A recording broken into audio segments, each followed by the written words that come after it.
সামিআতু রাসূলুল্লাহি সাল্লাল্লাহু আলাইহি ওয়াসাল্লাম ইয়াকুল, হযরতে ওমর বলেন, আমি আল্লাহ নবীকে বলতে শুনলাম, ইন্নামাল আ'মালু বিন্নিয়াত, আমলের প্রতিদান নির্ভর করে নিয়তের উপর। নিয়ত যদি পরিশুদ্ধ হয় তাহলে ওই আমলের প্রতিদান আল্লাহর কাছে পাওয়া যায়। যে যেই নিয়তে আমল করবে তার প্রতিদান ওই নিয়তের উপর হবে। হাফেজ সাহেবরা কোরআন হেফজ করে যেই নিয়তে তার প্রতিদানটা হবে ওই নিয়তে। যদি নিয়ত থাকে এমন, আমি হাফেজ হওয়ার পর তারাবি পড়াবো আর রমজান মাসে 20-30 হাজার টাকা ইনকাম হবে, তাহলে শেষ হয়ে গেল। নিয়ত কি হয়ে গেল? হ্যাঁ, শেষ হয়ে গেল। জায়েজ না না জায়েজ ফতুয়া দিবে মুফতি সাহেব, মাদ্রাসায় নুরিয়া মাদ্রাসা থেকে ফতুয়া আনবেন। কিন্তু বললাম, নিয়তটা যদি এমন হয়ে যায় তাহলে সব শেষ। নিয়তটা যেন এমন না হয়। আমি কিন্তু বলি নাই জায়েজ না জায়েজ, এটা নুরিয়া মাদ্রাসায় ফতুয়া বিভাগ থেকে ফতুয়া আনবেন জায়েজ কিনা, বাকি এই জাতীয় নিয়ত যেন না হয়। তো বলতেছিলাম, আল্লাহ রাসূল সাল্লাল্লাহু আলাইহি সাল্লাম বলেন, আমলের প্রতিদান নির্ভর করে নিয়তের উপর। ওয়া ইন্নামা লিকুল্লি ইমরিইম মা নাওয়া, প্রত্যেকটা মানুষ যেই নিয়ত করবে ওই নিয়ত অনুযায়ী তার প্রতিদান হবে। এই জন্য আল্লাহ নবী বলেন, ইন্নাল্লাহা লা ইয়াকবালু মিনাল আমালি ইল্লা মা কানা লাহু খালিসা। আয়াতগুলা থেকে জানলাম আমাদেরকে আল্লাহ বানানোর উদ্দেশ্য হলো ইবাদত করা। আল্লাহ নবী বলেন, ইবাদত ততক্ষণ তোমার কবুল হবে না যতক্ষণ ইবাদতটা আল্লাহর জন্য না হয়। ইবাদত একমাত্র আল্লাহর জন্য হবে। যদি আল্লাহর জন্য হয়, আল্লাহ তোমার ইবাদত কবুল করে নেবেন। সহজ বিষয়, ইবাদত হবে আল্লাহর জন্য, তাহলে আল্লাহ ইবাদত কবুল করবে। বুখারীর 1 নম্বর হাদিস থেকে এটা বোঝা যায়, আমাদের প্রত্যেকটা ইবাদতে সন্তুষ্টি থাকবে একমাত্র কার? আল্লাহ। বুখারী শরীফের আরেকটা হাদিস শোনেন, 6491 নম্বর হাদিস, 6491। এই হাদিসের বর্ণনাকারী আব্দুল্লাহ ইবনে আব্বাস রাদিয়াল্লাহু তাআলা আনহুমা। عن عبد الله بن عباس رضي الله تعالى عنهما عن النبي صلى الله عليه وسلم فيما يروي عن ربه عز وجل। আব্দুল্লাহ ইবনে আব্বাস আল্লাহর নবী থেকে হাদিস বর্ণনা করেন, আল্লাহর নবী আল্লাহর থেকে বর্ণনা করেন। এটাকে বলা হয় হাদিসে কুদসি। ইন্নাল্লাহা কাতাবাল হাসানাত ওয়াস সাইয়্যাত, নবী বলেন, আল্লাহ সমস্ত ভালো জিনিসগুলা লিখে দিয়েছেন, খারাপ জিনিসগুলাও লিপিবদ্ধ করে দিয়েছেন। সুম্মা বায়্যানা যালিকা, এরপর আল্লাহ সব স্পষ্টভাবে বর্ণনা করে দিয়েছেন। এরপর নবী বলেন, ফামান হাম্মা বিহাসানা, কোন মানুষ যদি কল্যাণের ইচ্ছা করে, ভালো কাজের ইচ্ছা করে, ফালাম ইয়ামালহা, ভালো কাজের ইচ্ছা করার পর কাজটা করে নাই। আজকের এই অনুষ্ঠানে অনেক ভাই আসার নিয়ত করেছে কিন্তু আসতে পারে নাই। আপনাদের মাঝে অনেকে অনেক ভালো কর্মের নিয়ত করার পর কর্মটা করতে পারেন নাই। নবীজি বলেন, নিয়ত করেছো, কর্ম করতে পারো নাই, কাতাবাহাল্লাহু লাহু ইনদাহু হাসানাতান কামিলা, ওই বান্দার জন্য আল্লাহ নিজের কাছে পরিপূর্ণ একটা সওয়াব লিপিবদ্ধ করে দেয়। নিয়ত করেছেন আপনি, নিয়ত ছিল একমাত্র আল্লাহরে খুশি করার জন্য, ওই ভালো কাজটা আপনি করবেন, এমন একটা নিয়ত ছিল আপনার, কিন্তু আপনি কাজটা করতে পারেন নাই কোনো কারণবশত। সওয়াব আল্লাহ আপনাকে পরিপূর্ণ একটা সওয়াব দিয়ে দিয়েছেন। এবার নবীজি কি বলে দেখেন, ফাইন হুয়া হাম্মা বিহা ওয়া আমিলাহা, ভালো কর্মের নিয়ত করার পর কর্মটা যদি কেউ করে, আমি তো আপনাদেরকে দিয়ে উদাহরণ দিই, যারা আপনারা নিয়ত করেছেন এই অনুষ্ঠানে আসবেন, আসার পর অনুষ্ঠানের মধ্যে অংশগ্রহণ করবেন, কোরআন সুন্নাহর কথা শুনবেন, আল্লাহরে খুশি করবেন, এই নিয়ত যাদের, নিয়ত করার পর যারা এখানে বসলেন, এখনো যদি নিয়ত না থাকে করে নেন। আছে তো সবার নিয়ত? আল্লাহ নবী বলেন, নিয়ত করার পর কর্মটা তুমি করলা, কাতাবাহাল্লাহু লাহু ইনদাহু আশারা হাসানাত ইলা 700 দিফিন ইলা আদআফিন কাসীরা। আপনারা যারা নিয়ত করার পর এই জায়গায় উপস্থিত হলেন, এর মানে কর্মটা আপনারা করে ফেললেন। আল্লাহ নবী বলেন, প্রত্যেকের জন্য আল্লাহ তার নিজের কাছে 10টা সওয়াব, নবী কয় 10 কেন, 700, নবী কয় 700 কেন, এর চাইতে আরো কোটি গুণ বাড়ায় আল্লাহ সওয়াব লিপিবদ্ধ করে দেয়। এ বুখারী শরীফের বর্ণনা। ওয়ামান হাম্মা বিসাইয়্যিআ, আল্লাহ নবী বলেন কেউ যদি মন্দ কাজের নিয়ত করে, ফালাম ইয়ামালহা, নিয়ত করার পর কাজটা করে নাই, একটা মন্দ কাজ করার নিয়ত করেছে কিন্তু কাজটা করে নাই, কাতাবাহাল্লাহু লাহু ইনদাহু সাইয়্যিআ হাসানাতান কামিলা। কোন বান্দা ভালো খারাপ কর্মের নিয়ত করেছে, করার পর কর্মটা করে নাই, নিয়ত করেছে খারাপ কাজ করবে কিন্তু কর্মটা করে নাই, নিয়ত করছে করবে করে নাই, এই যে নিয়ত করার পরেও করে নাই, কাতাবাহাল্লাহু লাহু হাসানাতান কামিলা, এই বান্দার আমল নামায় আল্লাহ একটা পরিপূর্ণ সওয়াব লিখে দেয়। খারাপ কাজের নিয়ত করেছে কিন্তু করে নাই, তাকেও আল্লাহ একটা সওয়াব দেয়। ফাইন হুয়া হাম্মা বিহা ওয়া আমিলাহা, খারাপ কাজের নিয়ত করার পর কেউ যদি কর্মটা করে নেয়, কাতাবাহাল্লাহু লাহু ইনদাহু সাইয়্যিআতান ওয়াহিদা, খারাপ কাজের নিয়ত করার পর কর্মটা যদি কেউ করে নেয়, তাকে একটা মাত্র গুনাহ আল্লাহ লিখে দেয়। খারাপ কাজের নিয়ত করার পর এই খারাপ কাজ করলে তার আমলনামায় গুনাহ কয়টা? ভালো কাজের নিয়ত করার পর এই ভালো কাজটা করলে সওয়াব কয়টা? 10, 10 থেকে 700, 700 থেকে বাড়ায়া আল্লাহ চাইলে আরো দিতে পারেন। তাহলে নিয়ত প্রত্যেকটা আমলের আগে আমাদের নিয়তটা যেন পরিশুদ্ধ নিয়ত হয়। আল্লাহ প্রত্যেকটা ইবাদত করার আগে আমরা যেন নিয়ত পরিশুদ্ধ করে ইবাদত করতে পারি, আল্লাহ তৌফিক দান করেন। নাসাই শরীফের একটা হাদিস শোনেন, শোনার পর আজকে থেকে আপনারা এই আমলটা করার চেষ্টা করবেন যদি পারেন। নাসাই শরীফের 1787 নাম্বার হাদিস, 1787 নাম্বার হাদিস। এই হাদিসের বর্ণনাকারী আবু দারদা রাদিয়াল্লাহু তাআলা, নবীজির সাহাবা। উনি বলেন, বিসমিল্লাহ,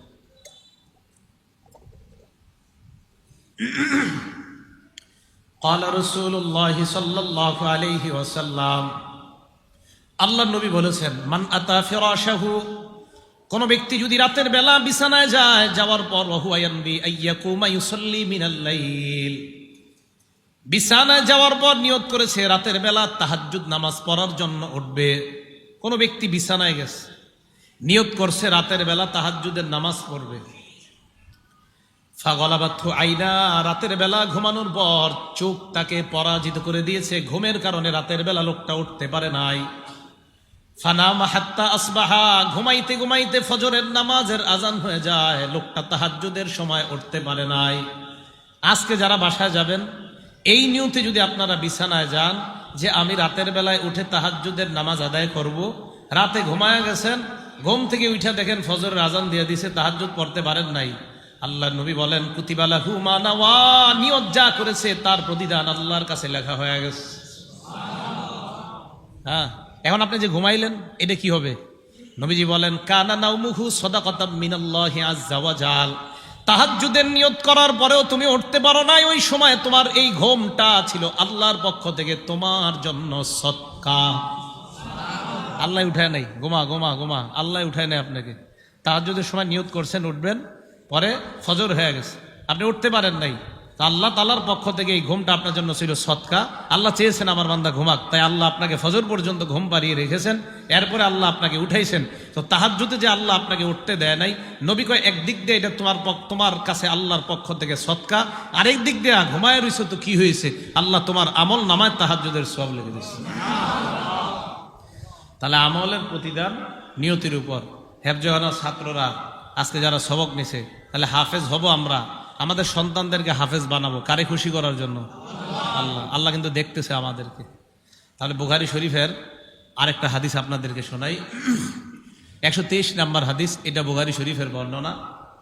এই হাদিসের মধ্যে বর্ণনাকারীর নাম আবু মুসা রাদিয়াল্লাহু তাআলা। তিনি বলেন, যা রাজুলুন ইলান নবী সাল্লাল্লাহু আলাইহি ওয়াসাল্লাম, এক ব্যক্তি আল্লাহর নবীর কাছে আসছে, আসার পর আল্লাহর নবীকে বললেন, মাল কিতালু ফি সাবিলিল্লাহি ইয়া রাসূলুল্লাহ, আল্লাহর নবীকে বললেন, হে আল্লাহর নবী, আল্লাহর পথে জিহাদ কাকে বলা হয়? বলেন তো কি বললাম? আল্লাহর পথে জিহাদ কাকে কয়? নবীরা প্রশ্ন করছে। তো নবীজি কিছু কয় না, আমার দিকে তাকান, নবীজি এইভাবে আছে, এইভাবে আছে। তো উনি বলতেছে, হুজুর আল্লাহর পথে জিহাদ কাকে বলে? ফাইন্না আহাদানা ইউকাতিলু গদবা, আমাদের কেউ কেউ লড়াই করে রাগে, আমাদের কেউ কেউ জেহাদ করে রাগে, রাগ প্রকাশ করার জন্য জেহাদ করে।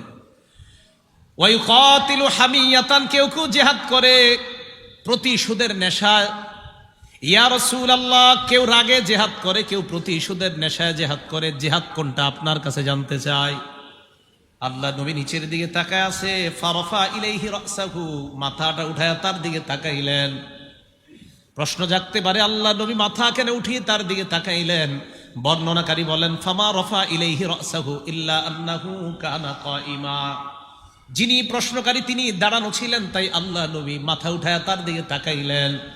তাকা বললেন, তুমি প্রশ্ন করলা, কেউ রাগের বর্ষবর্তী হয়ে লড়াই করে, কেউ উত্তেজনার নেশায় প্রতিশোধের নেশায় লড়াই করে, তুমি জানতে চাইলা প্রকৃত জেহাদ কাকে বলে, প্রকৃত লড়াই কাকে বলে? নবীজি বলেন, মান কাতালা লিতাকুনা কালিমাতুল্লাহি হিয়াল উলিয়া ফাহুয়া ফি সাবিলিল্লাহ, যেই ব্যক্তি লড়াই করে আল্লাহর দিন যেন পৃথিবীর মধ্যে কায়েম হয়ে যায়, ইসলাম যেন দুনিয়ার মধ্যে কায়েম হয়ে যায়, এই নিয়তে যারা লড়াই করে তারাই হলো আল্লাহর রাস্তার প্রকৃত মুজাহিদ। বুঝে আসছে সবার? তাহলে জেহাদ এটা একটা ইবাদত, হতে হবে কার জন্য? আল্লাহর জন্য। আর টার্গেট পৃথিবীতে ইসলাম কায়েম করা। আল্লাহর কাছে একমাত্র মনোনীত ধর্মের নাম কি বলেন তো? ইসলাম। ইসলাম ধর্ম শ্রেষ্ঠ ধর্ম, বলেন ইসলাম ধর্ম সঠিক ধর্ম, বলেন ইসলাম ধর্ম শ্রেষ্ঠ ধর্ম, সঠিক ধর্ম। ইসলাম ধর্ম সঠিক কেন? কারণ কোন ধর্ম সঠিক কিনা এটার জন্য প্রমাণ হিসেবে দেখা হবে ধর্মীয় গ্রন্থ সঠিক কিনা। কোন ধর্ম কতটা সঠিক, মনে রাখবেন, কোন ধর্ম কতটা সঠিক এটা নির্ভর করবে তাদের ধর্মীয় গ্রন্থ কতটা সঠিক। ইসলাম ধর্মের ধর্মীয় গ্রন্থ কোরআন আগে অবিকৃত ছিল, এখনো অবিকৃত আছে, কিয়ামত পর্যন্ত চ্যালেঞ্জ রয়ে গেছে আল্লাহর পক্ষ থেকে, এটা কেউ পরিবর্তন করতে পারবে না। অতএব ধর্মীয় গ্রন্থ যেহেতু পরিবর্তনের সুযোগ নাই, এটা যেহেতু ব্যাঠিক হওয়ার সুযোগ নাই, তাই ইসলাম ধর্ম অশুদ্ধ হওয়ার কোনো সুযোগ নেই। কথা বুঝছেন সবাই? এই কথাটা সারা জীবন মনে রাখবেন। কোন ধর্ম সঠিক কিনা এটা নির্ভর করবে ওই ধর্মের ধর্মীয় গ্রন্থ কতটা সঠিক। ইসলাম ধর্মের ধর্মীয় গ্রন্থের নাম কি? আল কোরআনের কেউ ভুল ধরতে পারে নাই, কিয়ামত পর্যন্ত পারবে না। অতএব যেহেতু ভুল ধরতে পারবে না, আর এই ধর্মীয় গ্রন্থ যেহেতু সঠিক, অতএব ওই ধর্ম সঠিক। অতএব আমরা বলতে পারি আলহামদুলিল্লাহ যে আমরা ইসলাম ধর্মের অনুসারী, আমরা মুসলমান। কথা বুঝে আসছে ভাই সবার? আচ্ছা, আরেকটা হাদিস শুনে আপনাদেরকে, বুখারী শরীফের এই হাদিসটা, সহিহ বুখারীর 2810 নম্বর হাদিস, 2810 নম্বর হাদিস। এই হাদিসের বর্ণনাকারী আবু মুসা রাদিয়াল্লাহু তাআলা, তিনি বলেন, যা রাজুলুন ইলান নবী সাল্লাল্লাহু আলাইহি ওয়াসাল্লাম, এক ব্যক্তি আল্লাহ নবীর কাছে আসলেন। আসার পর আল্লাহ নবীকে প্রশ্ন করলেন, ইয়া রাসূলুল্লাহ, আর রাজুলু ইউকাতিলু লিল মাগনাম, জিহাদের ময়দানে অনেক সাহাবারা লড়াই করে, অনেক মানুষ লড়াই করে গনিমতের মালের আশায়। জিহাদের ময়দানে কোনো কোনো মানুষ লড়াই করে গনিমতের মালের আশায়, টাকা পাওয়ার আশায়। ওয়ার রাজুলু ইউকাতিলু লিযিকরি, কেউ কেউ লড়াই করে তার নামটা যেন দুনিয়ার মধ্যে ছড়ায়া যায়, এই নিয়তে লড়াই করে। ওয়ার রাজুলু ইউকাতিলু লিয়ুরা মাকানুহু, কেউ কেউ লড়াই করে তার বীরত্ব যেন দুনিয়ার মধ্যে প্রদর্শন হয়। ইয়া রাসূলুল্লাহ, ফামান ফি সাবিলিল্লাহ, এই তিন ব্যক্তির মধ্যে কোন ব্যক্তি আল্লাহর রাস্তার প্রকৃত মুজাহিদ? নবীজি বললেন, মান কাতালা ইল্লাহ, কোন ব্যক্তি যদি নাম কামানোর জন্য লড়াই করে, কোন ব্যক্তি যদি বীরত্ব প্রদর্শনের জন্য লড়াই করে, কোন ব্যক্তি যদি টাকা পয়সা গনিমতের মাল পাওয়ার আশায় লড়াই করে, আল্লাহ নবী কয়টা মূলত প্রকৃত মুজাহিদের পরিচয় না। প্রকৃত মুজাহিদ তাকেই বলা হবে যে আল্লাহর সন্তুষ্টির জন্য, ইসলাম দুনিয়াতে কায়েম করার জন্য লড়াই করবে। আমি নবী তাকেই ইসলামের পথে প্রকৃত মুজাহিদ বলে ঘোষণা দিলাম। এটা প্রকৃত মুজাহিদ। আচ্ছা, আপনাদেরকে আরেকটা হাদিস শোনাই। আমাদের আমল কতটা পরিশুদ্ধ, আমলের আগে নিয়তটা কতটা খালেস হওয়া দরকার, আল্লাহর জন্য হওয়া দরকার। আরেকটা হাদিস আপনাদের আজীব হাদিস শোনাই। দেখেন, আবু দাউদ শরীফের 2508 নম্বর হাদিস। এই হাদিসের বর্ণনাকারীর নাম মুসা। মুসা, আবু মুসা না, শুধু মুসা। এই মুসা হলেন আনাস ইবনে মালিক রাদিয়াল্লাহু তাআলা আনহুর ছেলে, নবীর সাহাবা। এই মুসা, উনি বলেন, আমার আব্বা আনাস ইবনে মালিক নবীর সাথে জিহাদের ময়দানে গেছে। যাওয়ার পর রাসূল আকরাম সাল্লাল্লাহু আলাইহি সাল্লাম সাহাবাদেরকে বলতেছেন, যেমন আজকে অনেকে এই জায়গায় আসার নিয়ত করেছে, বেচারারা আসতে পারে নাই, এখনো মনটা এখানে বইরা রয়েছে যে কিন্তু আসতে পারে নাই। আসে না এরকম? দেখেন হাদিসটা শুনেন। নবীজি সাহাবাদেরকে বললেন, লাকাদ তারাকতুম বিল মাদিনাতি আকওয়ামা। নবীজি বলেন, তোমরা মদিনার মধ্যে এমন একদল মানুষ রেখে এসেছো, মা সিরতুম মাসিরাতান। সাহাবাদেরকে বলতেছে, মদিনার মধ্যে একদল মানুষ তোমরা রেখে এসেছো, মা সিরতুম মাসিরাতান। দাওয়াত ও তাবলীগে বের হন না আপনারা? দাওয়াত ও তাবলীগে বের হওয়ার পর আপনাদের সাথে দুইজনের নিয়ত ছিল বের হবে, মসজিদও আসছে, আপনার সামানা নিয়ে আসছে মসজিদে। আসার পর ওই বেচারার ইতিমধ্যে ফোন আসছে, তোমার আম্মাকে ইমিডিয়েটলি এই মুহূর্তে হসপিটালে নিয়ে যেতে হবে। তখন ওই বেচারা কি করবে? আমির সাহেব বললেন, তোমার এখন জামাতে যেতে হবে না, তুমি তোমার আম্মাকে হসপিটালে নিয়ে যাও। তা আপনারা 3 দিনের জামাতে চলে গেছেন এক মসজিদে। যাওয়ার পর ওই ব্যক্তি হসপিটাল থেকে আমির সাহেবের ফোন দিয়ে খবর নেয়, আমির সাহেব আমি তো আসার খুব চেষ্টা করতেছি, পারতেছি না, আম্মার সব আমার দেখতে হচ্ছে, খানা আমার আনতে হচ্ছে, আম্মার ওষুধগুলো আমি কিনতে হচ্ছে, আমার যা যা প্রয়োজন আমির সাহেব আমি করতে হচ্ছে, আমি তো চাইতেছি আসতে পারতেছি না। তাহলে উনি হাসপাতালে, ওনার দিল পড়ে আছে আপনাদের সাথে। নবীজি সাহাবাদেরকে বলেন, লাকাদ তারাকতুম বিল মাদিনাতি আকওয়ামা, মদিনার মধ্যে তোমরা এমন একদল মানুষ রেখে এসেছো, মা সিরতুম মাসিরাতান, তোমরা যতটা রাস্তা সফর করে অতিক্রম করলা, ওয়ালা আনফাকতুম মিন নাফাকা, যত টাকা তোমরা খরচ করলা, ওয়ালা কাতাতুম মিন ওয়াদিন, যতটা উপত্যকা তোমরা পাড়ি দিলা, যতটা রাস্তা তোমরা চললা, যত টাকা তোমরা খরচ করলা, যত এলাকা তোমরা পাড়ি দিলা, আল্লাহ নবী কয় যারা মদিনার মধ্যে আছে, ওয়াহুম ইয়াকুনুনা মাআকুম ফিহি, যদিও তারা তোমাদের সাথে নাই, কিন্তু তোমাদের প্রত্যেকটা সওয়াবের মধ্যে আল্লাহ তাদেরকে অংশীদার বানায়া দেয়। সাহাবারা কয়, হুজুর কি বললেন আপনি? কাইফা ইয়াকুনুনা মানা, এরা আমাদের সাথে কিভাবে থাকবে? ওয়াহুম বিল মাদিনা, এরা তো মদিনায়। আল্লাহ নবী বলেন, হাবাসাহুমুল উযরু, ওজরের কারণে তারা আসতে পারে নাই। এই জন্য তাদের, যদিও নাকি তোমরা আসছো, বিভিন্ন ওজর তাদেরকে আটকায় রাখছে। ওই যে দাওয়াত তাবলীগের সাথী ভাইটা ওজরের কারণে মাকে হাসপাতালে নিয়ে গেছে, কিন্তু দাওয়াতে যাইতে পারে নাই। আপনারা গাস্ত করে, আপনারা তালিম করে, ঈমান ইয়াকিনের কথা বলে, আপনারা ফজরের নামাজের পরের আমলে এই 3 দিন যা সওয়াব পাবেন, ওই ব্যক্তিও আপনাদের প্রত্যেকটা সওয়াবে আল্লাহ তাকে অংশীদার বানায় দিবেন। নিয়ত ছিল খালেস। আচ্ছা, আরেকটা হাদিস শোনা আপনাদেরকে, বুখারী শরীফের 1421 নাম্বার হাদিস, মন দিয়ে শোনেন হাদিসটা। এই হাদিসের মধ্যে আসছে, নবীজি সাল্লাল্লাহু আলাইহি সাল্লামের এক সাহাবার আবু হুরায়রা রাদিয়াল্লাহু তাআলা আনহু, উনি বর্ণনা করেন, এই হাদিসের বর্ণনাটা অতীত জামানার একটা ঘটনা আমাদেরকে নবীজি শুনাইছে, মন দিয়ে শোনেন।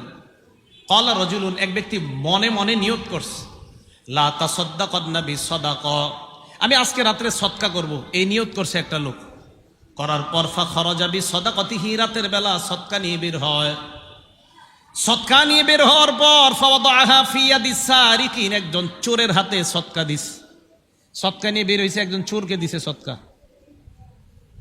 তো এই লোকটা চোরের সদকা দেওয়ার পর বাসায় আসছে, আসার পর রাতের বেলা ঘুমায় গেছে। ঘুমায় যাওয়ার পর ফাসবাহু ইয়াতাহাদ্দাসুনা তুসাদ্দিকাল লাইলাতা আলা সারিক, জনগণ সকালবেলা বলা বলি করতে লাগলো, রাতের বেলা একজন চোরকে সদকা করা হয়েছে। ওই লোকটা যখন এই কথা শুনলো, শোনার পর ওই লোকটা বলল, আল্লাহুম্মা লাকাল হামদু আলা সারিক, আল্লাহরে বললেন, আল্লাহ তোমার প্রশংসা, আমি একজন চোরকে সদকা করলাম, আমার তো জানা নাই, আমি নিয়ত করলাম লা আতাসাদ্দাকান্না বিসাদাকা, আজকে রাত্রে আমি আবার সদকা করব। রাতের বেলা সদকা নিয়ে বের হয়, ফাওয়াদাহা ফি ইয়াদি জানিয়া, দ্বিতীয় রাতে একজন ব্যভিচারিণী নারীর হাতে সদকা দিস। প্রথম দিন চোর, দ্বিতীয় দিন একজন ব্যভিচারিণী নারী, যে টাকার বিনিময়ে নিজের পবিত্র সতীত্ব বিক্রি করে বেড়ায়, এমন একজন নারীকে দ্বিতীয় দিন সদকা করছে। রাতের বেলা লোকটা ঘুমায়, সকালবেলা জনগণ বলা বলি করতে লাগলো, তুসাদ্দিকাল লাইলাতা আলা জানিয়া, রাতের বেলা একজন ব্যভিচারিণী নারীর হাতে সদকা করা হয়েছে। ওই লোকটা এবার আল্লাহর দিকে তাকায় বললেন, আল্লাহুম্মা লাকাল হামদু আলা জানিয়া, মাবুদ তোমার প্রশংসা, আমার তো জানা নাই, আমি একজন ব্যভিচারিণী নারীকে সদকা করলাম।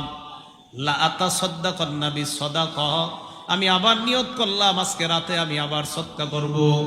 রাতের বেলা লোকটা সদকা নিয়ে বের হয়। রাতের বেলা সদকা নিয়ে বের হওয়ার পর ফাওয়াদাহা ফি ইয়াদি গনিহিন, 3 নাম্বার দিন একজন ধনী মানুষের হাতে সদকা দিস। এক ধনী মানুষ রাতের বেলা টাকার টেনশনে রাস্তায় হাঁটতেছে, এত টাকা পয়সা, রাতে টেনশনে ঘুম হয় না। এই ব্যক্তি কি করছে, রাতের বেলা রাস্তায় একজন লোকরে দেখছে, ওই বেটার হাতে সদকা দিয়ে দিস। ধনী মানুষও চিন্তা করতেছে ঘটনা কি, আমারে কি দিল, এ বুঝতেছে না, এ কিন্তু সদকা দিয়ে গেছে, মনে করছে ভিক্ষুক টিকুক রাত্রে হাঁটতেছে, দিয়ে দিস। রাতের বেলা ঘুমায় গেছে। সকালবেলা জনগণ বলা বলি করতে লাগলো, লোকটার কি সমস্যা? প্রথম দিন চোরের সদকা দিস, দ্বিতীয় দিন একজন ব্যভিচারিণী নারীকে সদকা দিস, তৃতীয় দিন এমন একজনকে সদকা দিয়েছে যাকে সদকা দেওয়া কোনো মতেই ঠিক না, একজন ধনী মানুষের হাতে সদকা দিস। এবার এই লোকটা আল্লাহর দিকে তাকায় বলে, আল্লাহুম্মা লাকাল হামদু আলা গানিয়িন। আল্লাহর কাছে বললেন, আল্লাহ আজকেও আমি জানতাম না আমি কাকে সদকা করলাম। প্রথম দিন একজন চোরকে দিলাম, দ্বিতীয় দিন একজন ব্যভিচারিণী নারীকে দিলাম, তৃতীয় দিন একজন ধনী মানুষকে দিলাম। আজকে আমার সদকা করার মতো অর্থ নাই, থাকলে আমি আবার আজকে সদকা নিয়ে বের হতাম। রাতের বেলা লোকটা ঘুমায় যায়। ফাউতিয়া ফাকিল আলাহ, স্বপ্নে তাকে বলা হয়, আম্মা সাদাকাতুকা আলা সারিক, প্রথম দিন যে তুমি চোরকে সদকা করলা, ফালা আল্লাহু আইয়াস্তাইফা আন সারিকাতিহি, তোমার টাকা পেয়ে এই লোকটা আর চুরি করবে না, হয়তো এমন নিয়ত করবে। দ্বিতীয় দিন ব্যভিচারিণী নারীকে তুমি সদকা করলা, ফালা আল্লাহা আন তাস্তাইফা আন জিনাহা, এই নারীটা টাকার লোভে মূলত তার সতীত্ব বিক্রি করত। তোমার সৎকার টাকা পাওয়ার পর নারীটা হয়তো চিন্তা করবে, আমি তো টাকার জন্য আমার সতীত্ব বিক্রি করতাম, টাকা তো কিছু পেয়ে গিয়েছি, আমি কেন আবার আমার নিজের সতীত্ব বিক্রি করব। 3 নাম্বার দিন ধনীকে সৎকা দিলা, ফলে আল্লাহু আইয়া তাবিরা, ধনী মানুষটা হয়তো উপদেশ গ্রহণ করবে, আহারে কতদিন যাকাত দিলাম না, সৎকা করলাম না, আজকে একজন মানুষ গরিব ভাইবা আমাকেই সৎকা দিয়ে গেছে, উপদেশ গ্রহণ করে এখন থেকে সে তার সৎকা দিবে। স্বপ্নে জানায়া দেওয়া হয়, আমল আল্লাহর জন্য তুমি করেছিলা, কার কাছে দিয়েছ তোমার জানা নাই, আল্লাহ তোমার 3টা সৎকা কবুল করে নিয়েছে। তাহলে আমাদের ইবাদত কার জন্য হতে হবে? আল্লাহর জন্য পরিশুদ্ধ হতে হবে, তাহলে আল্লাহ কবুল করে নেবেন। আচ্ছা, বুখারী শরীফের আরেকটা হাদিস শোনায় আপনাদেরকে, এটা মজার হাদিস, হাদিস নাম্বার 1422, মানে আগেরটা ছিল 1421, এটা 1422। এই হাদিসের ঘটনাটা বাপ ছেলে দাদা, ছেলে বাবা দাদা, ছেলে বাবা দাদা, বাকি হাদিসের পুরো ঘটনাটা হবে বাপের আর ছেলের কেন্দ্র করে, বাকি দাদার নামটাও আসবে। দেখেন কি কয়, ছেলের নাম মান, মিম আইন নুন, মান, মান কি নাম? মান। বাপের নাম ইয়াজিদ, বাপের নাম ইয়াজিদ, দাদার নাম আখনাস। এই মান ইবনে ইয়াজিদ বলেন, বায়াতু রাসূলুল্লাহ সাল্লাল্লাহু আলাইহি ওয়াসাল্লাম আবি ওয়া জাদ্দি, আমি আল্লাহ নবীর হাতে বায়াত হলাম, আমার বাবা বায়াত হলেন, আমার দাদাও বায়াত হলেন। বায়াত হওয়ার পর ফাখতাবা আলাইয়া, আল্লাহ নবী এক বেটারে বললেন, তোমার মেয়েটা এই ছেলেটার কাছে বিয়ে দাও। নবী নিজেই বিয়ের প্রস্তাব দিয়ে একটা মেয়েকে আমার সাথে ফানকাহানি বিয়ের ব্যবস্থা করে দেয়। তো বিয়ে হওয়ার পর আমার আব্বা ধনী মানুষ, আমি গরিব মানুষ, বাপে ধনী ছেলে গরিব, আলাদা হয়ে গেছে আর কি, ছেলে গরিব বাপে ধনী। তো বাপে কি করছে, ওনার আব্বার নাম কি? ইয়াজিদ। কানা আবি ইয়াজিদ আখরাজা দানারি ইয়াতাসাদ্দাকু বিহা, বাবা স্বর্ণ মুদ্রা নিয়ে বের হইছে সদকা করার জন্য গরিব মানুষরে।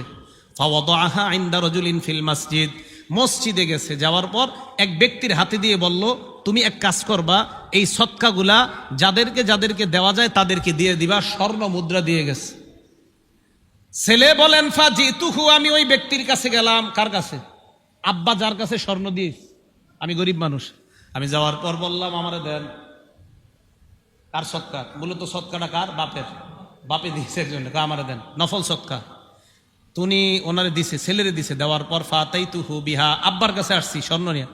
আমার আব্বা স্বর্ণ দেখে কয়, কি ব্যাপার, এই স্বর্ণ তোমার কাছে কেন? আব্বা আপনি না দিতে বলছেন। আর তুমি কেন? ওয়াল্লাহি মা ইয়াকা আরাদতু, আমি তো তোমাকে দেওয়ার নিয়ত করি নাই। আব্বা আমি তো গরিব মানুষ, সমস্যা কি? নফল সৎকা, আমি তো, জাকাত কিন্তু দেওয়া যাবে না, জাকাত ছেলে বাবাকে, বাবা ছেলেকে দেওয়া যায় নাই, এটা কিন্তু নফল সৎকা, মাথায় রাখবেন। আব্বা একটু নবীজির কাছে যাই, চলেন দোনোজন। চলো। নবীজির কাছে গেছে। কথা বুঝে আসছে তো আপনাদের? নবীজির কাছে যাওয়ার পর ফাখাসামতু ইলা রাসূলিল্লাহ, আমি নবীজিরে বললাম, হুজুর এমন এমন ঘটনা।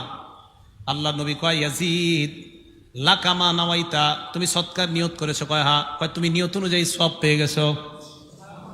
ছেলেকে ডাক দিয়ে বললেন, ওয়ালাকামা আখস্তা, তোমার বাবার সৎকা করা স্বর্ণগুলা তুমি নিয়েছো? কয় হ্যাঁ। কয় যাও, ওইগুলা তোমার।